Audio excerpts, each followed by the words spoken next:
Well, it was back in 1947, and I'd just left school. That was at Christmas time. I'd left school, and Dad asked me if I'd go trapping rabbits with him, so as we could bring in a few shillings to pay for meals, buy meals for the family, pay the rent of the house. He always rented a house, never owned his own. And he asked me to leave school and go with him, and we went out to Corrine, trapping rabbits, and we'd camp out there for 2 weeks at a time. And he bought some old second-hand traps, and there were 220 traps he bought, and he gave me 100 to set. I hadn't done much trapping. And he took 120. He said to me, "There, you go that way, I'm going this other way. I want you to set that 100 traps." So I'd set the 100 traps, and I thought I'd never get it done. But I knew that he'd be disappointed with me if I didn't do it. So he set his 120 and I set me 100. 7 days a week we did that for 2 weeks at a time. And we actually kept on trapping for just on 3 years, doing that on a 7-day-week basis. And we were catching roughly, between the two of us, it was around about 64 to 66 pair of rabbits. So you multiply it by 2 because that's your pairs. So we're getting well over our about 130 rabbits per night, 7 nights a week. And what time of the night did you go out? Well, we start in the morning straight after breakfast and head off. And I'd take a bottle. He used to like to have his bottle of wine. And when he emptied a bottle of wine, when the bottle was empty, that was my tea bottle, black tea. And that was what I would take as I was going around setting these traps, and I'd carry that with me to have a drink, and that was for me smoko, and was also for me lunch. And I'd stay out all day, and I wouldn't see him until that evening, and it was just on dark.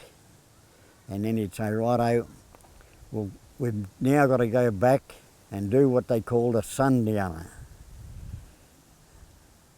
And the sundowner took you right through from when it got dark until, well, we'd get back about 11 o'clock. We'd meet back at the camp, and he'd have his rabbits and I'd have mine, and we'd have to kill them. We'd keep them alive in our chaff bags, that's how we carried them. And if we had too many, we'd stop on the way out where we were trapping. So I'd hang mine up and I'd try to kill them and hang them up in a tree, and I'd gut them, and I had a spare chaff bag to put over them to keep the flies off them.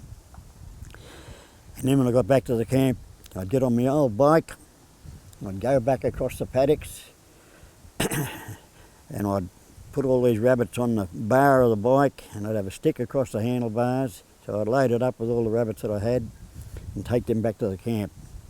And that's how we didn't use the vehicle, we didn't use our old A model Ford, because we parked that in a position where we'd set it up she'd set it up like a caravan.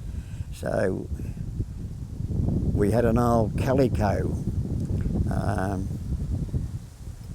Couldn't afford a tarpaulin, so we had this old piece of Calico, and that became our tarpaulin. Anyway, we'd cut down a sapling tree, and that become the pole going across the top of the back of the truck and onto the cabin of the truck. And at the back we had a bipod that the end of the pole used to rest on, and then we'd put the Calico tarp over the top of that, and that was our tent. And we had a 3/4 mattress on the back of the old A model Ford, and that's what we shared together. We slept side by side, obviously, back of the truck was 8 foot wide, 8 foot long by 6 foot wide, or 5'6" wide, I think it was, and it just accommodated. It was just enough room to accommodate a 3/4 mattress, and that's where we slept every night. We were pretty close in them days, as you could imagine, especially at night time. But we'd get into bed after we finished cleaning our rabbits around about 12:30, 1 o'clock in the morning. So then we'd have a cup of tea. We might have left a bit of tea, might have been left near the old fire, and it was still warm enough to drink, so we'd have that and get into bed. It'd be 1 o'clock, maybe 1:30, we'd be in bed. He'd wake me up at 4:30 in the morning, which wasn't long, 1:30 to 4:30. He said, "Mac, you're right to go again?" I'd say, "Yeah, I'm right." He said, "I'll just smoke a cigarette and that'll give you a chance to wake up." And I was thinking to myself, well, geez, I hope it takes me a while to smoke that cigarette, because I'm as tired as buggery. Only a young fella, well, I was only 14, and I was carrying all these rabbits and setting all them bloody traps. Once I become 15, it wasn't quite so bad. I was more used to setting traps, and I could handle the rabbits a little bit easier. I'd battle and pick the bag up, the chaff bag. There's that many rabbits in it, and it didn't leave me much room at the end of the bag, and I'd put a bit of a twist in it and get me shoulder down and try to get it up on my bloody back, and if I couldn't, I'd look around for a log, and I'd drag them over and I'd get them on that bloody log, and that kept them up high enough so I could get my shoulder underneath them, and then away I'd go, heading for the camp. And as I said before, if I couldn't make it to the camp and I still had traps to do, I'd stop at a tree. There used to be an old pine tree or an old oak tree, and I'd select a branch there, and that's where I'd hang me rabbits and clean them, and I'd continue doing the rest of the round of traps, and I'd pick up those rabbits and get them back into the camp, and that's when I'd get on the bike and go back and get them ones that I had to clean out on the round. And the old fella would say to me, "How did you go?" And I was telling him how many I got. He said, "You have to do better than that, son." I said, "Well, all right, I'll do the best I can." And here I was, going around through the day, trying to find places where I thought I might catch rabbits, not just on burrows, but out where, what he called a dunghill. And that's where the rabbits, strangely enough, used to have a special spot on the ground where they'd go and wet and drop their dung, and that was termed as a dunghill. And if you could see fresh manure on that from the rabbit, that meant they were using it regularly, so I'd set a trap there. And then I'd mark back to my other trap, of course. You'd always mark your traps. The first one you'd set it with a cross on the ground. And then when you got to the second one that you set, you'd put a pointer mark back to that cross mark. The idea of the cross meant that when you went back around your traps and you're going to pick them up, that cross meant that was your last trap. The first trap set was the last trap you picked up. So that, and you used to do a bit of an arc around a paddock, or I did anyway, so I didn't have to walk too far with a lot of rabbits or a lot of traps. I'd do a sort of an arc around and come back with me, the first trap I was going to pick up, which is your last trap. Your last trap becomes your first trap that you go around, and that's when you follow your pointers. Everyone has got a pointer, a rough direction of where you set that other trap, and you'd always find them. And I wasn't allowed to miss one. If I happened to miss a trap, I had to count them before I started setting. I had to count them again when I picked them all up. And if I missed one, He'd say, well, we'll have breakfast. I want you to go back and find that trap. And righto, have breakfast, away I'd trot, and I'd find that bloody trap. Bring it back to the camp, and then we'd sort out a few of the traps that needed repairs. So we'd do our running repairs for about half an hour, maybe. We never said, we couldn't waste an hour, so we'd do it for half an hour or so, and then we'd head off again, and we had to reset all those traps every single day. You could not reset that trap again in the place where you set it yesterday. That was a no-no. So you pull them all up next morning, and then through the day, do the same thing again. I'd set me 100 traps. The old fella did the same thing with his 120. So every day wasn't what, on a Sunday, we didn't have the rabbit buyer coming on a Sunday. So we would do a reset on the Saturday, and then we could do a fresh set on the Sunday because the rabbit buyer wasn't coming. Anyway, the rabbit buyer would not pay us, and he didn't have to. We didn't want the money. He'd bring us out groceries and he'd pick up the tab. We'd give him a list of the groceries we wanted, and he'd pick up the tab until the 2 weeks were up.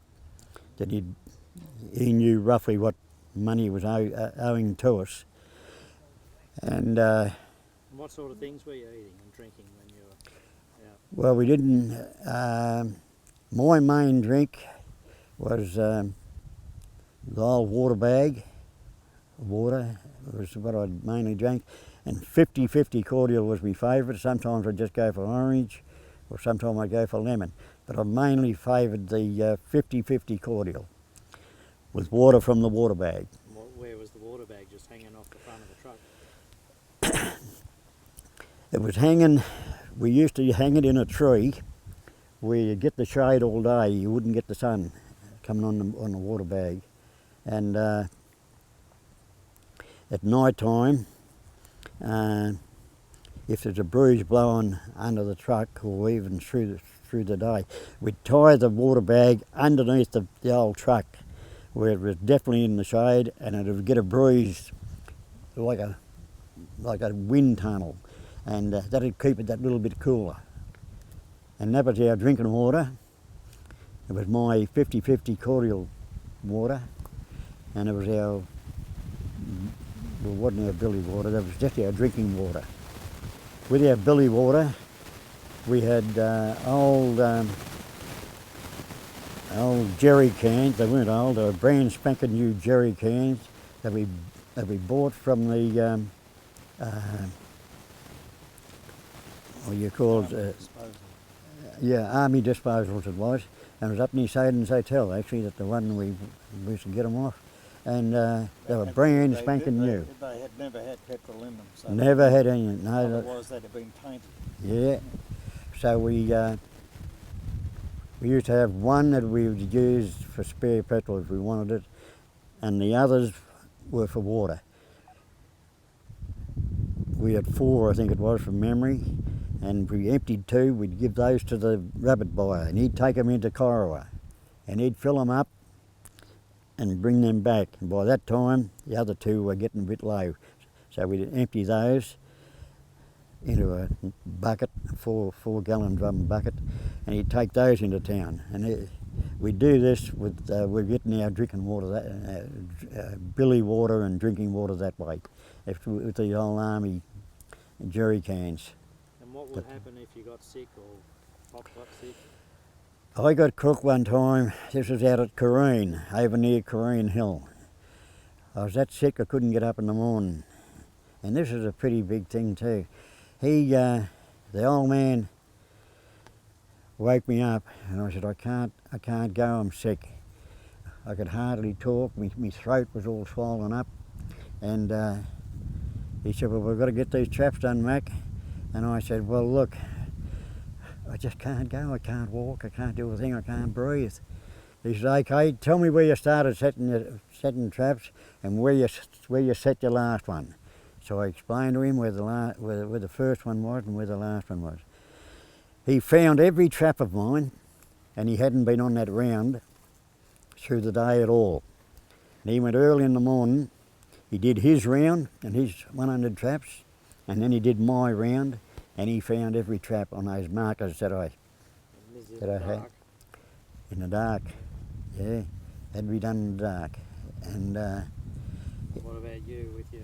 with the throat, he said to me, you stay in bed, Mac. When I come back, I'll see what I can do. He said, I won't be able to take you into Corowa to a doctor, but he said, I'll use an old-fashioned method or remedy to fix you up. So he got back, he says, righto.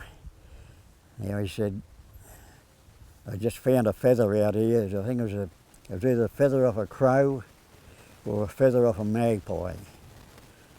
So he boiled the billy. When he'd boiled it, he then sterilised the feather in the boiling water, and then we always carried a can of kerosene For the lamp.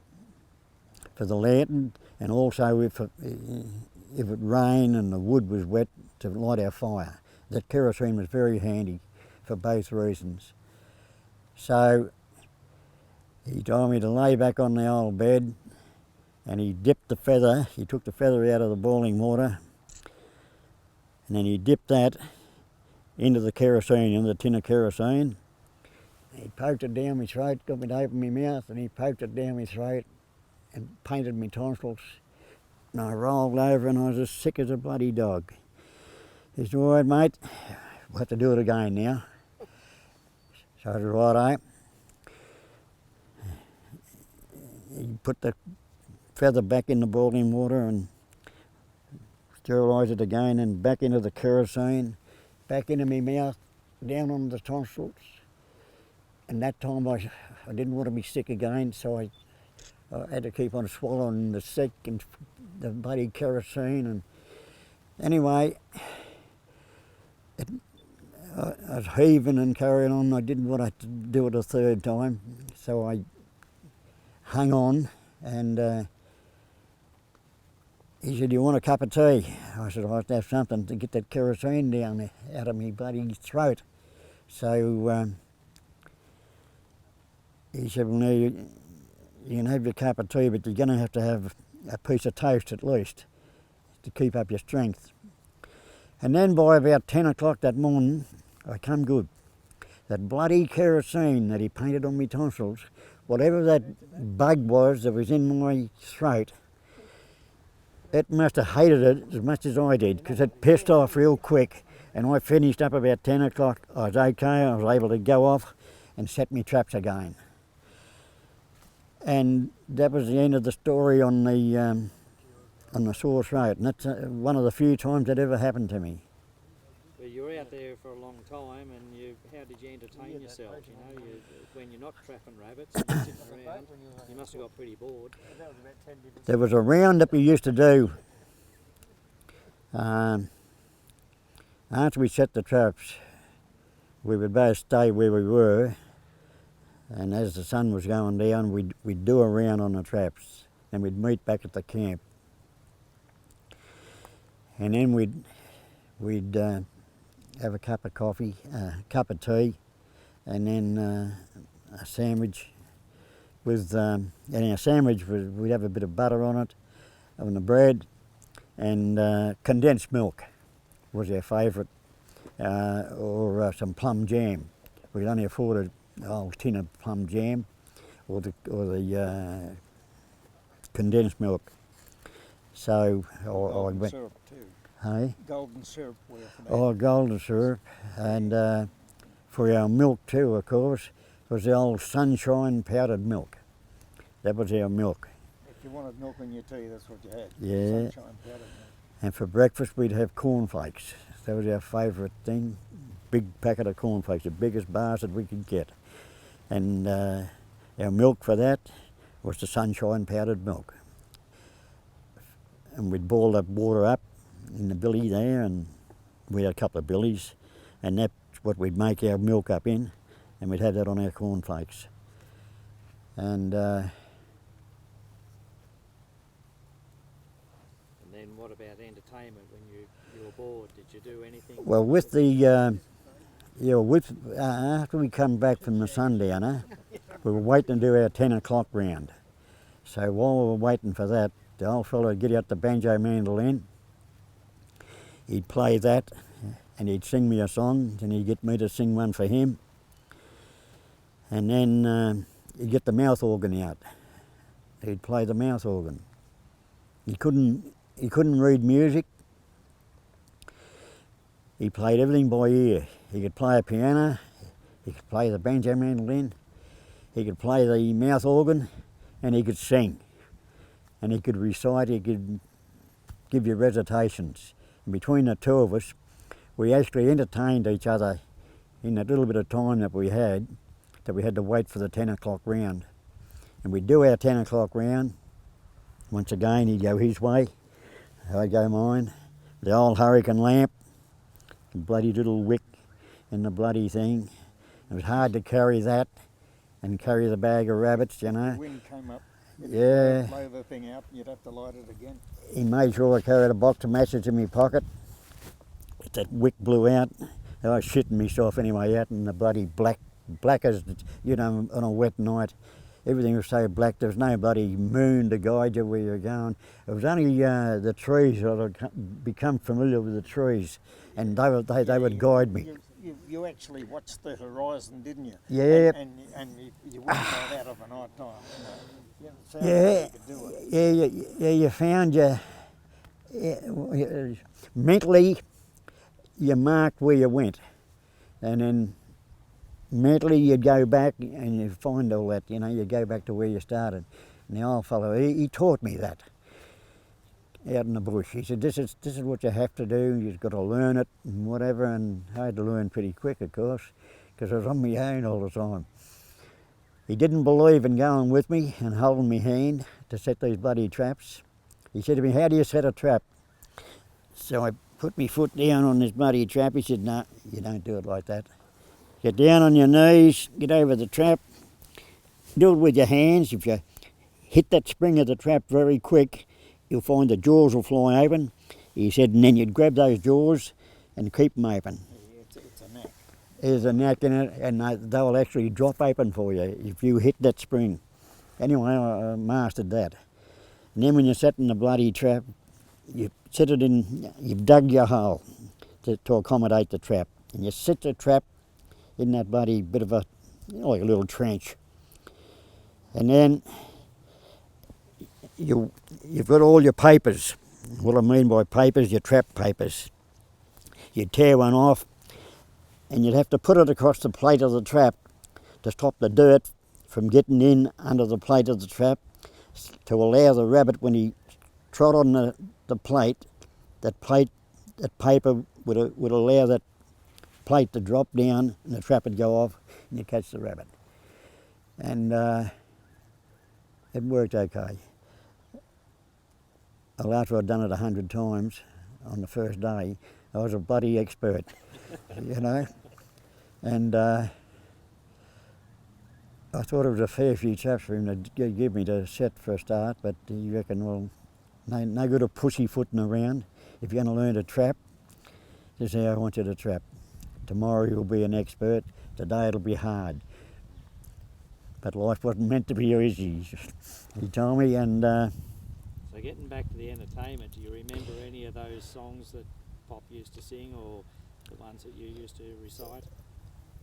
yeah, well, he used to recite the old the Newsboy's Letter, and I thought it was a fantastic old song. Yeah, I should try and get that on the computer.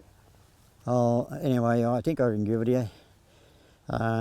It went one. Tease the old man boys. Yeah, no, that down. Because he's old and grey. Yeah. One day while strolling down the streets, an old man lost his way. He asked to be directed by some boys he saw at play. No help would they afford him. His request was met with jeers. Oh, the treatment was so hard. The old man's eyes soon filled with tears. There was a ragged newsboy who chanced to pass on, sized up the situation, and he elbowed through the throng. Don't mind these fellows, mister, to the gentleman he said, and as he spoke these words, each guilty boy then hung his head. Don't tease the old man, boys, because he's old and grey, but speak to him a kindly word to help him on life's way. Your mother's taught you to respect old age the same as mine, for you may be like him someday, for we all grow old in time. God bless you for those kind words, son. The old man softly said, you have a dear kind mother. But the lad just shook his head. No, I have no mother, mister. In this world I'm all alone. But come, if you'll allow me, I'll see you safely home. Well, they walked along in silence. Then the old man said, my son, I am immensely wealthy, but relations I have none. So come, if you will stay with me. Your kindness I'll repay, for my heart ran out to you the moment I heard you say, don't tease the old man, boys, because he's old and grey, but speak to him the kindly word to help him on life's way. Your mother's taught you to respect old age the same as mine, for you may be like him someday, for we all grow old in time. Newsboy's letter. All right. The old fellow, he sang it to me many times, and I loved it so much. The old slab hut. I camped one night in an old slab. That's right.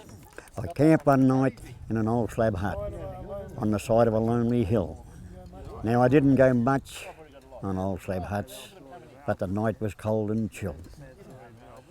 Well, I boiled the billy and I made the tea and made sure that that door was locked. And then I went to bed in the empty bunk on the side of that old slab hut.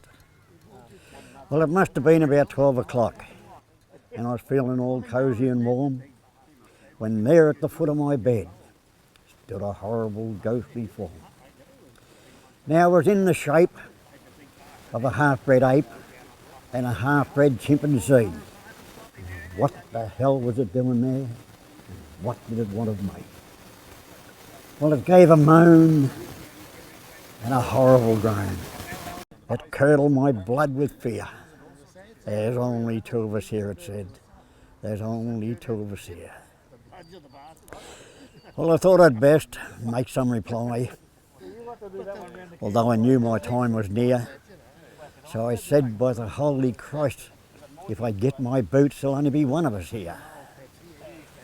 So I laid me hands on me number 10s, and out that door I scoots, and I lit up the whole of the hillside from the sparks of my bleats of boots. Now, I never went near that hut again, but I tremble and shake with fear when I think of that awful thing that said, there's only two of us here. The old slab hut. So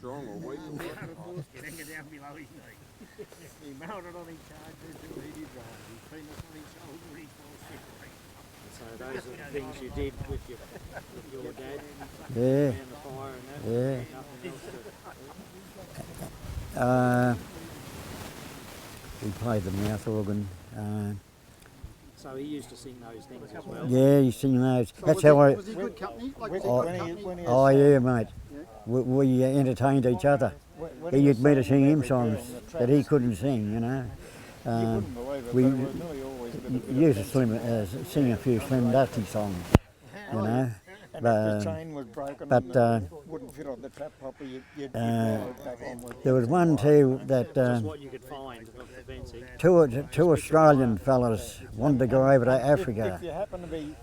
if They the heard country that they was had sandy, huts in the jungle in the Africa, pins wouldn't hold in the, and in the ground properly. you could go out shooting lines.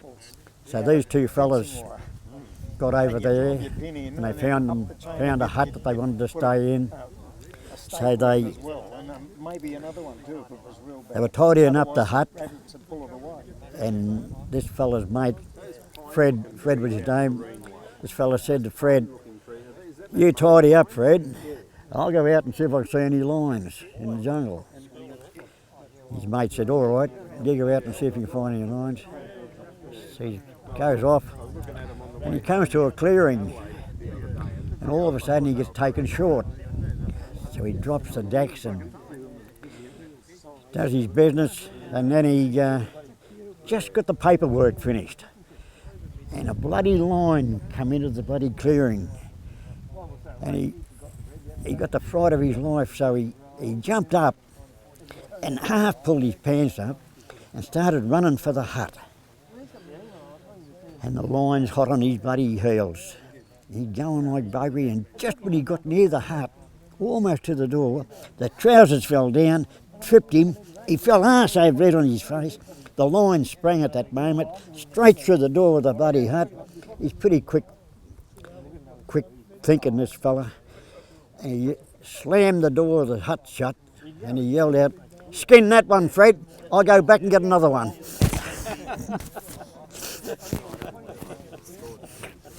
Yeah. Good, pretty good. All right.